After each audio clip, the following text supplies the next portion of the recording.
Hello दोस्तों, नमस्कार। आप सभी को स्वागत है अपना यूट्यूब चैनल विनय सक्सेस क्लास। तो दोस्तों, हम लोग देखने वाले हैं प्रकाश का परिवर्तन तथा अपरिवर्तन, यानी कि चैप्टर नंबर 1 और चैप्टर नंबर 2 के बारे में चर्चा करने वाले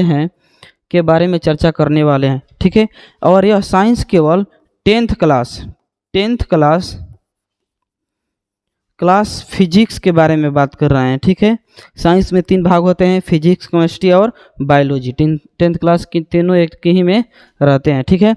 तो सबसे पहले आप लोग जुटिए, और जुटिए कहाँ जुटिए, तो विनय सक्सेस क्लास के पास जुटिए। यूट्यूब पर सर्च कीजिए कि विनय सक्सेस क्लास। ठीक है। और आप लोग को बहुत बेहतरीन काम मिलेगा, और अपरिवर्तन के बारे में हम लोग ध्यान देंगे और देखेंगे। ठीक है। और आप लोग को पढ़ाने वाले यही हैं जो देख रहे हैं, विनय सर यानी मैं। ठीक है। अब हम लोग देखेंगे क्वेश्चन को, और क्वेश्चन पर अपना हम लोग कार्य करेंगे। क्या करेंगे? कार्य आरंभ करेंगे। ठीक है। देखा जाए, और हम लोग देखते हैं यहाँ पर क्वेश्चन नंबर 1 कहता है कि प्रकाश की किरण गमन करती है। प्रकाश की किरण गमन करती है। क्या करती है? प्रकाश की किरण गमन करती है। तो प्रकाश की किरण गमन करती है। ऑप्शन नंबर ए सीधी रेखा में, बी टेढ़ी रेखा में, सी किसी भी दिशा में, और डी इनमें से कोई नहीं। तो सीधा डायरेक्ट देखिए, प्रकाश की किरण गमन करती है किसमें? सीधी रेखा में। किसमें? सीधी रेखा में, यानी कि ऑप्शन नंबर ए। आप लोग के बीच आंसर भी दिया गया है। ठीक है। इतना अच्छा बेहतरीन पीडीएफ बनाया गया है। दूसरा है, प्रकाश का वेग न्यूनतम होता है। प्रकाश का वेग न्यूनतम कितना होता है? प्रकाश का वेग न्यूनतम कितना होता है दोस्तों? तो देखिए, निर्वात में, जल में, वायु में, कांच में। तो प्रकाश का वेग हमेशा कांच में होती है। प्रकाश वेग किस में होता है? कांच में होता है। ठीक है। अगला क्वेश्चन बनता है, क्वेश्चन नंबर 3 बोलता है कि मोटर गाड़ी के चालक के सामने लगा रहता है। यानी कि देखिए, जब मोटर गाड़ी है तो मोटर गाड़ी के सामने लगा रहता है समतल दर्पण, उत्तल दर्पण, अवतल दर्पण, उत्तल लेंस। देखिए, समतल दर्पण और अवतल दर्पण, अवतल दर्पण और उत्तल लेंस। यहाँ पर देखिए, दर्पण के बारे में चर्चा किया गया है और यहाँ पर लेंस के बारे में चर्चा किया गया है। तो यहाँ पर लेंस के बारे में हम लोग को नहीं पढ़ना है, केवल पढ़ना है हम लोग को दर्पण के, यानी कि उत्तल दर्पण के। ठीक है। यानी कि गाड़ी मोटर के चालक के सामने लगा रहता है। क्या लगा रहता है? उत्तल। क्या लगा रहता है? उत्तल दर्पण लगा रहता है। क्या लगा रहता है? उत्तल दर्पण लगा रहता है। ठीक है। उत्तल दर्पण लगा रहता है। ठीक है। अब देखा जाए आगे, और आगे हम लोग देखेंगे क्वेश्चन नंबर 4 देखा जाए। क्वेश्चन नंबर 4 देखेंगे हम लोग। क्वेश्चन नंबर 4 बोलता है कि मोटर कार के हेडलाइट में किसका प्रयोग होता है? यानी कि मोटर कार के हेडलाइट में, जैसे मोटर कार होते हैं उनके हेडलाइट में प्रयोग किया जाता है समतल दर्पण, उत्तल दर्पण, अवतल दर्पण, उत्तल लेंस। तो किसका प्रयोग किया जाता है? अवतल दर्पण का। किसका प्रयोग किया जाता है? अवतल दर्पण का प्रयोग किया जाता है। ध्यान दिया जाए एनर्जी के साथ। समतल दर्पण द्वारा बना प्रतिबिंब होता है, यानी कि समतल दर्पण द्वारा बना प्रतिबिंब होता है। वास्तविक, काल्पनिक, दोनों, इनमें से कोई नहीं। तो देखिए, समतल दर्पण द्वारा बना प्रतिबिंब वास्तविक भी होती है और काल्पनिक भी होती है। यानी कि ऑप्शन नंबर सी ए, वास्तविक और काल्पनिक, केवल काल्पनिक होती है। क्या होती है? केवल काल्पनिक होती है। अगला क्वेश्चन बनता है कि 6 नंबर है, लेंस की क्षमता का एसआई मात्रक।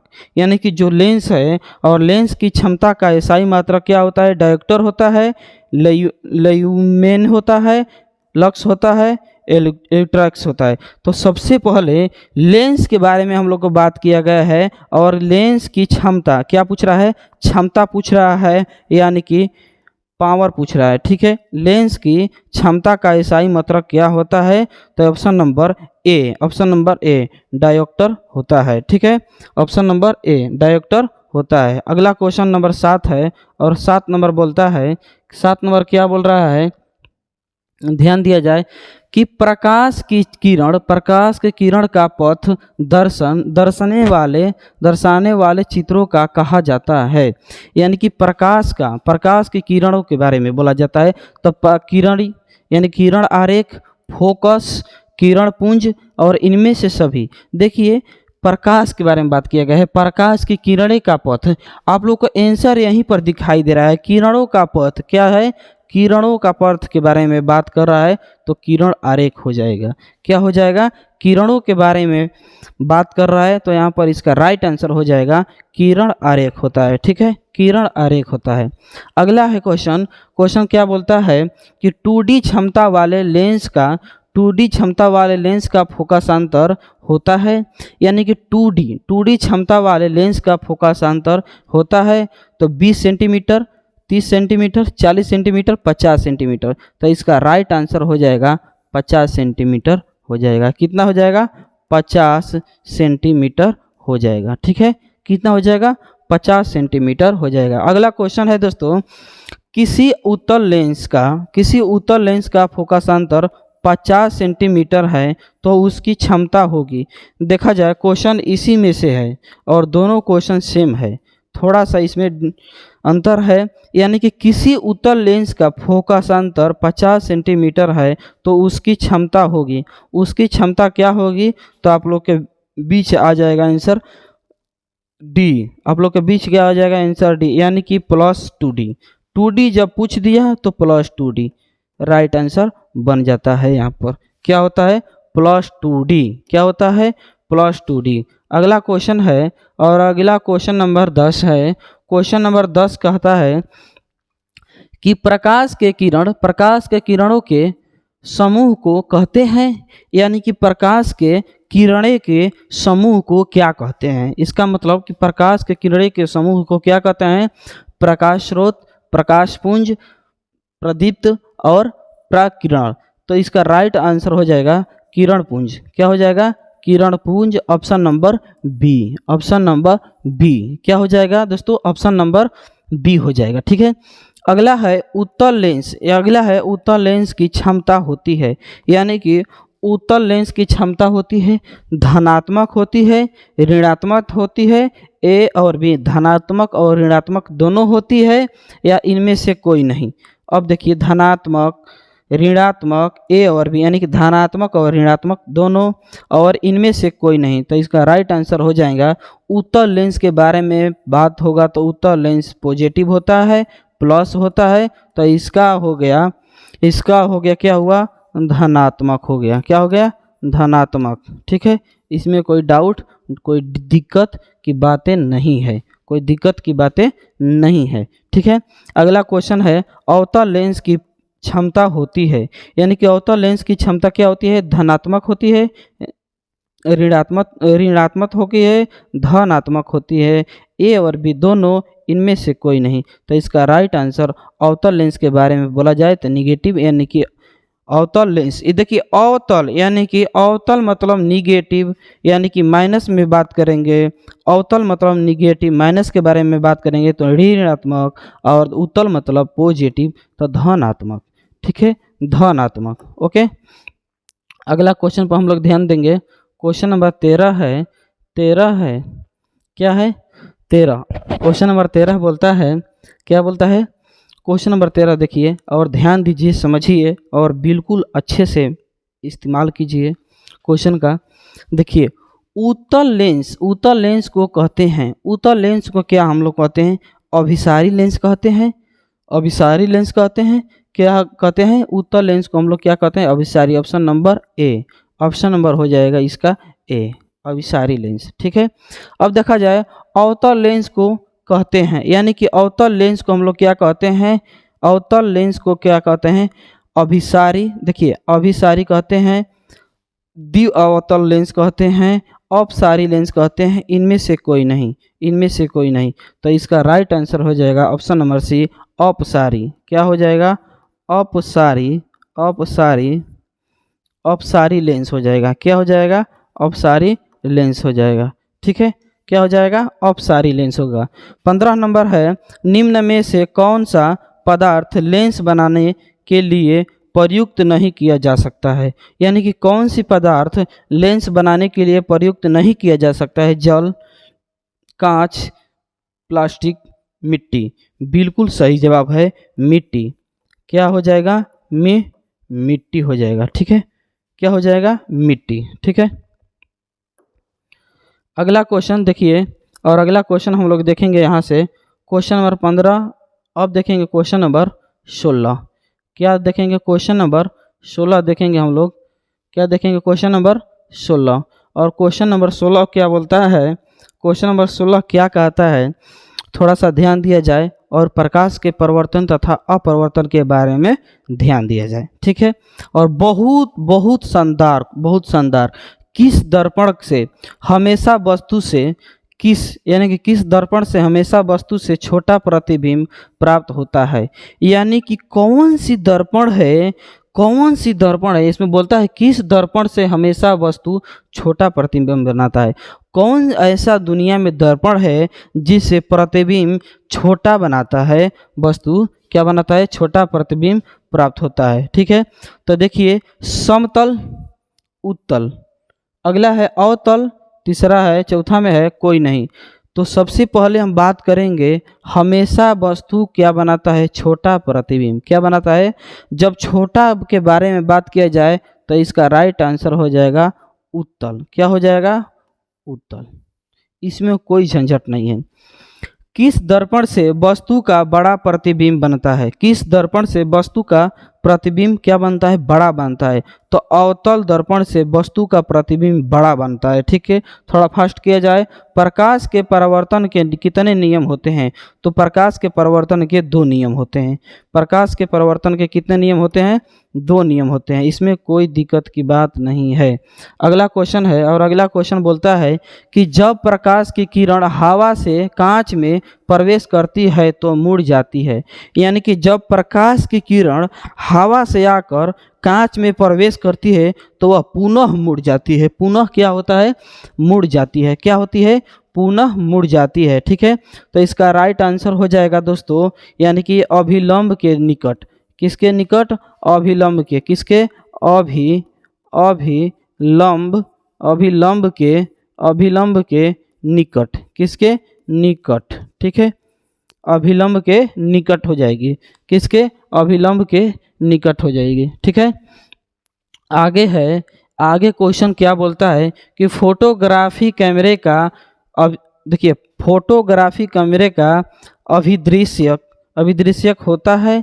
तो फोटोग्राफी कैमरे का उत्तल लेंस में अभिदृश्यक होता है। किस में होता है, उत्तल लेंस में। किस में, उत्तल लेंस में होता है। ठीक है, उत्तल लेंस में होता है। किस में होता है, उत्तल लेंस में होता है। ठीक है, अगला क्वेश्चन है कि साइड मिरर, ध्यान दिया जाए, साइड मिरर क्या है, साइड मिरर के रूप में प्रयुक्त होता है। क्या होता है, तो साइड मिरर के रूप में प्रयुक्त होता है उत्तल दर्पण होता है। साइड जैसे मोटरसाइकिल के बाएं तरफ में होती है, साइड मिरर के रूप में क्या होती है, उत्तल लेंस के होता है, अरे सॉरी, उत्तल दर्पण होता है। क्या होता है, उत्तल दर्पण होता है। ठीक है, अगला है कि एक अवतल दर्पण की फोकस दूरी 10 सेंटीमीटर है तो उसकी वक्रता त्रिज्या होगी, उसकी वक्रता त्रिज्या होगी। तो उसकी वक्रता त्रिज्या कितना होगी जी, कितना होगी जी, 20 सेंटीमीटर होती है। कितना होती है, 20 सेंटीमीटर होती है। कितना होती है, 20 सेंटीमीटर होती है। अगला क्वेश्चन है, और क्वेश्चन नंबर 23 है।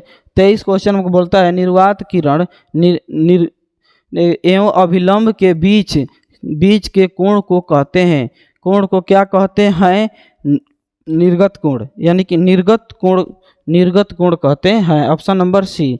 अब देखा जाए, सरल सूक्ष्मदर्शी में किसका उपयोग होता है, यानी कि सरल सूक्ष्मदर्शी में उपयोग किसका होता है, उत्तल लेंस का। किसका होता है, उत्तल लेंस का होता है। ठीक है, अगला है, किस लेंस के द्वारा सिर्फ काल्पनिक प्रतिबिंब बनाता है, सॉरी, किस लेंस के द्वारा सिर्फ काल्पनिक प्रतिबिंब बनाता बनाता है, ठीक है, बनाता है। तो इसका राइट आंसर हो गया अवतल। क्या हो जाएगा? अवतल लेंस, ठीक है। अगला है क्वेश्चन नंबर 26। क्या आप लोग अभी ध्यान दे रहे हैं? क्या आप लोग अभी पढ़ रहे हैं? ध्यान से देखिए, प्रकाश का परिवर्तन तथा अपवर्तन के बीच हम आए हैं और इसमें केवल ऑब्जेक्टिव क्वेश्चन है। क्या है? केवल ऑब्जेक्टिव क्वेश्चन है, ठीक है। इसमें सब्जेक्टिव का अलग मिलेगा और ऑब्जेक्टिव का अलग मिलेगा। अगर आप लोग को पीडीएफ की ज़रूरत है, आप लोग को पीडीएफ का ज़रूरत है, तो इस नंबर पर मैसेज हेलो हाय कर दीजिएगा, ठीक है। हम लिख दे रहे हैं यहाँ पर, नंबर अपना लिख दे रहे हैं, ठीक है दोस्तों।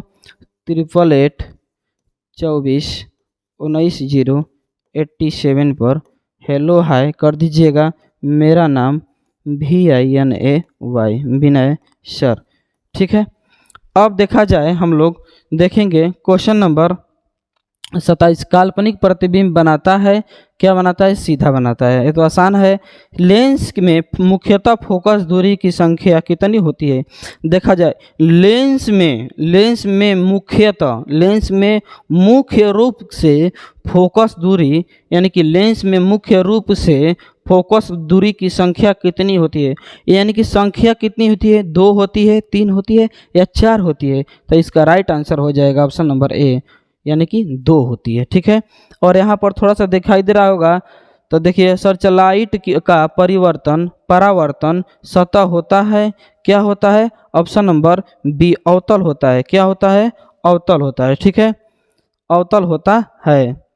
क्वेश्चन एक और है प्रकाश का परावर्तन का, अभी देखेंगे। और क्वेश्चन है, इसमें टेंशन लेने की आपको कोई ज़रूरत नहीं है। एक क्वेश्चन देखिए, और बहुत हाईलाइट क्वेश्चन है। दाढ़ी बनाने में कौन सा दर्पण का प्रयुक्त होता है? यानी कि दाढ़ी बनाने में कौन सा दर्पण का प्रयोग किया जाता है? तो इसका राइट आंसर हो जाएगा अवतल दर्पण का प्रयोग किया जाता है। किसमें? दाढ़ी बनाने में। यानी कि जो ये दाढ़ी है तो इसको बनाएंगे तो कौन सा लेंस का प्रयोग करेंगे? उत्तल या अवतल? तो इसमें आप लोग को पता होगा कि दाढ़ी बनाने के रूप में अवतल लेंस का प्रयोग किया जाता है। तो दोस्तों, आज मैं 1 से लेकर 30 क्वेश्चन को सॉल्व किया, 1 से लेकर 30 क्वेश्चन को सॉल्व किया। अब दूसरे में आगे चलेगा 31 से लेकर आप लोग को वीडियो चलेगा यहाँ तक, ठीक है। तो यदि आप भी इस चैनल को सब्सक्राइब नहीं किए हैं, विनय सक्सेस क्लास को सब्सक्राइब नहीं किए हैं, तो आइए और चैनल को सब्सक्राइब कीजिए और बहुत बेहतरीन, बहुत अच्छा, बेमिसाल मौका उठाइए दोस्तों। जय हिंद, जय भारत, लव यू दोस्तों।